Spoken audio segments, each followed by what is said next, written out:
Hi, y'all. Tommy back again. I'm going to talk to you about the two different style Hart razor knives, box cutters, however you want to call them. These flip open. Now I don't have one of the ones the regular. They just slide in and out.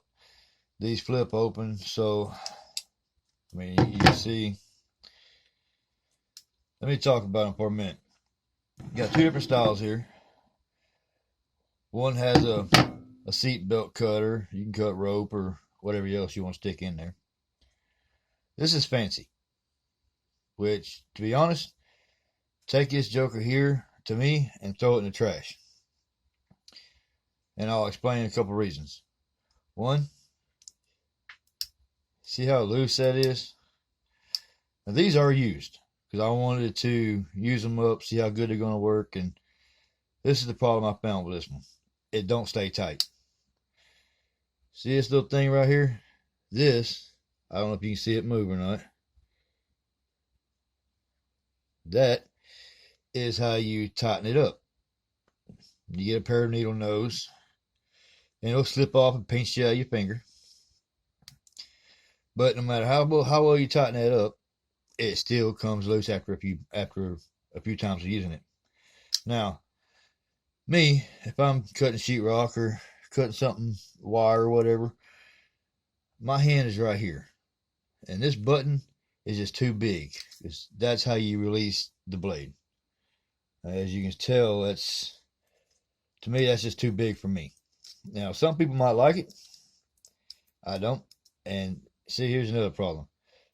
See how wiggly that is? It don't lock into me good enough. I just don't care for it. I mean, you got too many screws. Let's see, 1, 2, 3,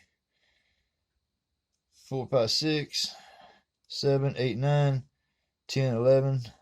11 screws that can back out of this thing, and you'll never see them again because they are so little. All right, let's go to the other one here. Now, as you can tell, this one here is metal. It's thin, but it's metal. All right, this one here, starters. You see how little this little push button is? You got to push it pretty hard. Not hard, but you know, it's pretty firm, and that'll slide out. Now, this here locks in a whole lot better. Now, I want to show you something else. See that torque? You can take your Hart impact set and find whatever you need to tighten that up with. And I have tightened it up only once, and it has not backed out of it since. Now, as far as the screws go, you got 1, 2, 3, 4, 5, 6, 7, 8. Same amount of screws. But the thing is,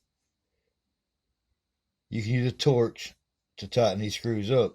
These here, it looks like a part Phillips and part Allen head, but they're just so little in the way they're designed. You can't.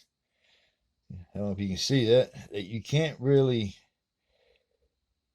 get in there and adjust unless you got like a small Allen wrench, or I guess that could be a Phillips. I'm not real sure on that one. Okay, locking is here. Now, I don't know if any of y'all has ever had a cheap knife that locks like this right here. Sometimes this thing does not work, and it will close up on you. After a while of using it, it happens. I've had cheap knives close up on me for the same reason, because that right there it gets weak, or it gets pushed over too far, because that gets loose. This one here, the locking mechanism is in the back. Mash it down right there. Now, if that wears out, you have really used this knife. You hear how good that locks? I mean, to me, this is the better Hart razor knife. It's thicker metal. It's really, really durable. I've actually took a rubber mallet, and beat this thing to cut a piece of wood I need to cut, which I wouldn't recommend it, but I've done it. I mean, the clip is good and firm. You're not going to bend it very easily. Of course, this one here, as you can tell, it's not as tough as this one. All right, y'all. Hope you like this video. If you do, please like and subscribe.